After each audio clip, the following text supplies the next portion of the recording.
Bonjour, je suis Guillaume Legrand, créateur et directeur de l'enseigne Correspa. Bienvenue sur mon podcast consacré aux personal trainers et coachs sportifs qui désirent entreprendre dans le fitness avec succès, se développer sereinement, performer durablement et vivre confortablement de leur passion. Vous pouvez également me retrouver sur ma chaîne YouTube et sur mon site internet Correspa Academy. Vous êtes prêts ? C'est parti !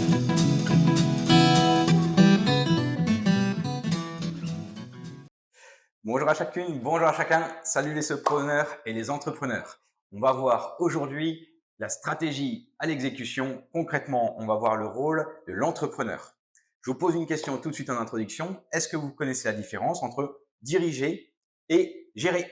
Et à votre avis, ces deux verbes, ces deux actions, est-ce que c'est votre rôle d'entrepreneur? Et on va voir la différence entre gérer et diriger avec efficacité. Et on va voir pourquoi il faut le faire. C'est pour avoir des performances durable, on vise toujours le long terme. Alors, gérer, diriger, est-ce que vous faites une différence? Il y en a une énorme et les deux font partie du rôle de l'entrepreneur. La première, c'est gérer. Et on va voir après diriger ce qu'il en est. Gérer, ça répond à la question pourquoi on gère une entreprise. C'est pas que la gestion financière.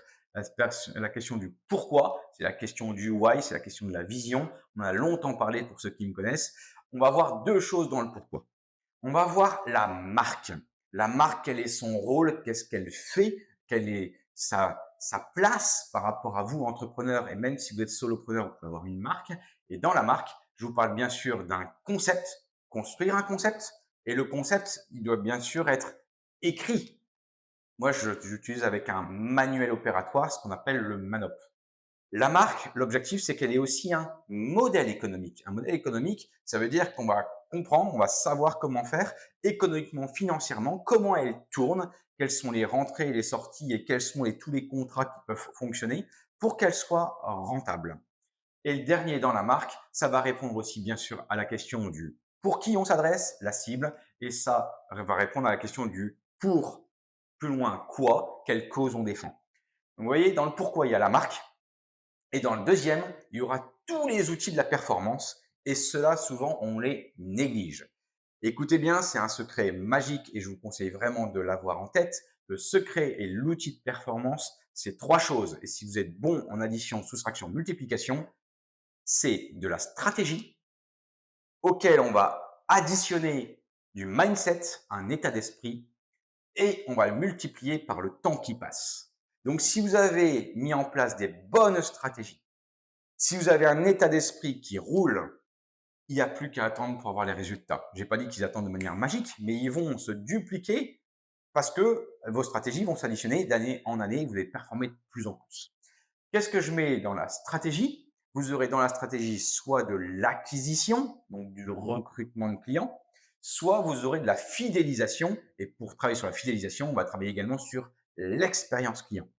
Et le troisième point magique dans la stratégie, ce sera la relation.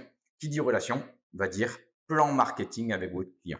Acquisition, fidélisation et plan marketing avec la relation. Ça, c'est la partie stratégique. D'accord? Et dedans, il y en a plein à avoir comme levier, mais à vous de les choisir par rapport à ces leviers qu'il faut avoir.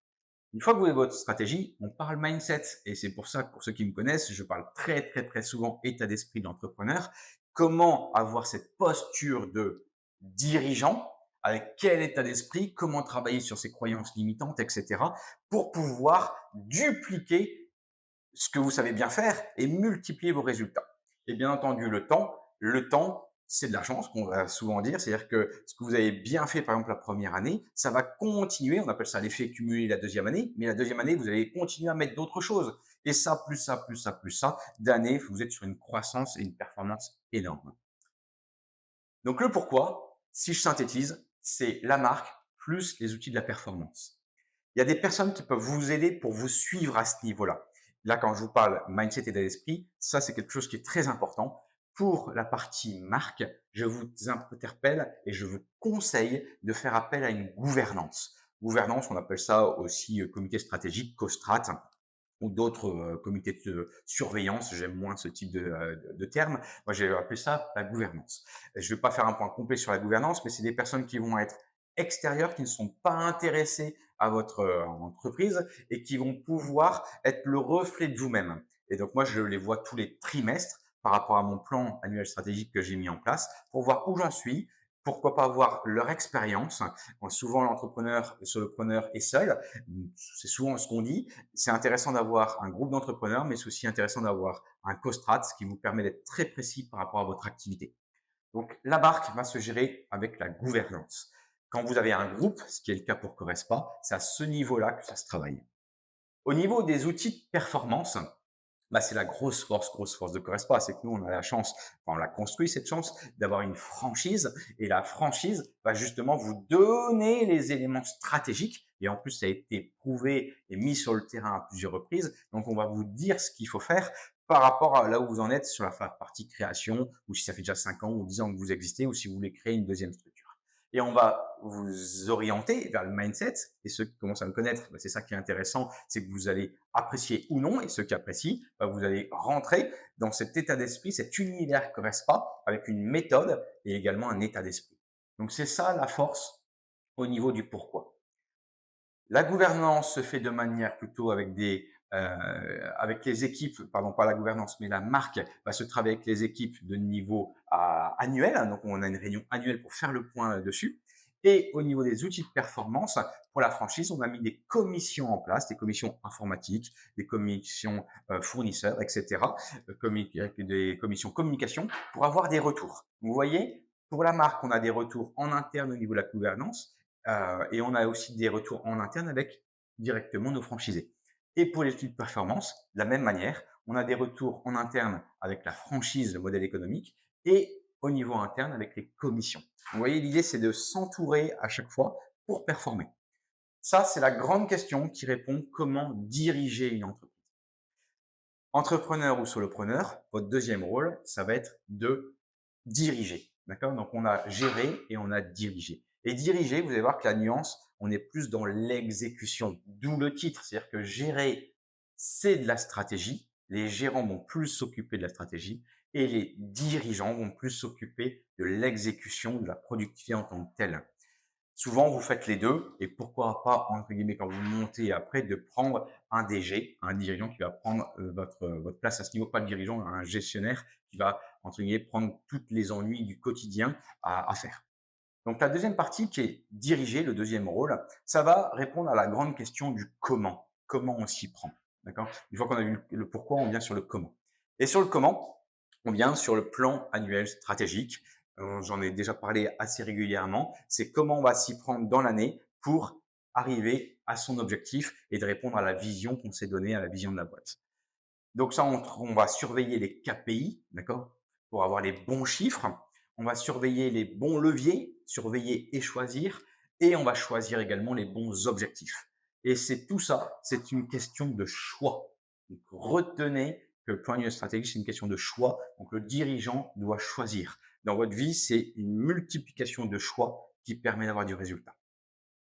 Dans le comment, on a aussi l'organigramme. L'organigramme, c'est qui fait quoi? Quels sont les rôles? Quelles sont les missions? Et dans ces cas-là, on va avoir affaire à de l'humain. Donc, si vous savez faire des bons choix et si vous avez une bonne relation au niveau de l'humain, il n'y a pas de souci, vous allez savoir répondre à cette organisation stratégique. D'accord? Donc là, ici, on est dans le diriger, dans le comment, mais on est quand même dans la stratégie par rapport à comment répondre. Et là, par exemple, nos salariés, on va avoir des entretiens annuels, semestriels pour expliquer le point annuel stratégique. Et à l'inverse, pour la partie organigramme, les rôles et les missions, ce sera plutôt des entretiens qui vont être au trimestre. Voilà pour la première partie du comment qui est l'organisation stratégique. Pour la deuxième partie qui est l'organisation opérationnelle, on sera sur notre répartie tâches, quelles tâches faire, quelles priorités mettre en place. Et le principal, c'est de choisir les bons leviers avec les entretiens mensuels. Et le deuxième, c'est d'avoir toutes les tâches mises dans votre calendrier, dans votre agenda, qu'il soit pro ou perso, et pour passer à l'action. Donc, la solution pour diriger, c'est avoir les bons choix, avoir les bonnes personnes, avoir les bons leviers et passer massivement à l'action. On a vu gérer le pourquoi, on a vu diriger le comment. Et bien, la suite, ce sera performer, avoir des résultats. Et vous voyez que ça descend petit à petit. ceux qui viennent chercher des résultats, il faut aller chercher l'origine pour pouvoir arriver à ces résultats. Et ces résultats, on va aller avoir des chiffres. Et l'objectif des chiffres, c'est de savoir jouer avec les chiffres. Quand je dis jouer, c'est savoir les analyser pour après même faire remonter justement cette analyse pour reprendre d'autres décisions. Et dans ces chiffres, il y a plusieurs paramètres, il y en a 3. Il y a votre compte d'exploitation générale, ce qu'on appelle le CEG, qui vous aide bien sûr à décider et à avoir une vision de votre boîte, où est-ce que vous en êtes au niveau de vos chiffres. Vous avez votre reporting réseau qui vous permet de reporter l'ensemble des chiffres et de savoir où est-ce que vous vous situez. À Correspa, la chance, c'est qu'on est plusieurs clubs, donc on peut comparer et on peut devancer les chiffres qu'on va avoir. Et le dernier, c'est bien sûr votre état de trésorerie pour voir où est la santé de votre entreprise. C'est quand même le premier facteur qui permet de savoir où on en est. Donc voilà un petit peu ces résultats. Et ça, qu'est-ce qu'on va chercher? On va chercher la rentabilité. Si je fais une synthèse, passer de la stratégie à l'exécution, c'est l'idée de passer de bien gérer une boîte sur le pourquoi à passer à bien diriger une boîte avec le comment pour avoir des résultats et performer. Et qu'est-ce qu'il faut faire? On l'a dit, avoir une marque, avoir des outils performants, derrière faire les bons choix, toujours mettre l'humain en premier, choisir les bons leviers, passer massivement à l'action et vous avez la rentabilité à la fin. Votre rôle, là on a parlé finance, encore une fois, avoir de la réussite. N'oubliez jamais, la priorité c'est vos clients. Vos clients, c'est un service à la pointe avec une expérience client et des clients satisfaits, ça vous permet d'avoir une rentabilité. Je vous dis à très vite. Bye bye.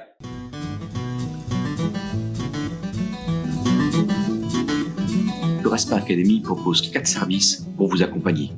Créer des clubs Correspa en franchise, rejoindre notre réseau de coachs de Correspa, gagner en expérience par le mentoring et monter en compétences par nos formations. Vous désirez devenir unique et rentable? Vous désirez en savoir plus sur nos solutions d'accompagnement? Alors rendez-vous sur mon site internet Correspa Academy et fixons ensemble un premier rendez-vous. Je te laisse choisir la date et l'heure de ton choix sur mon agenda en ligne afin de faire connaissance et d'étudier la solution la plus adaptée à ton projet.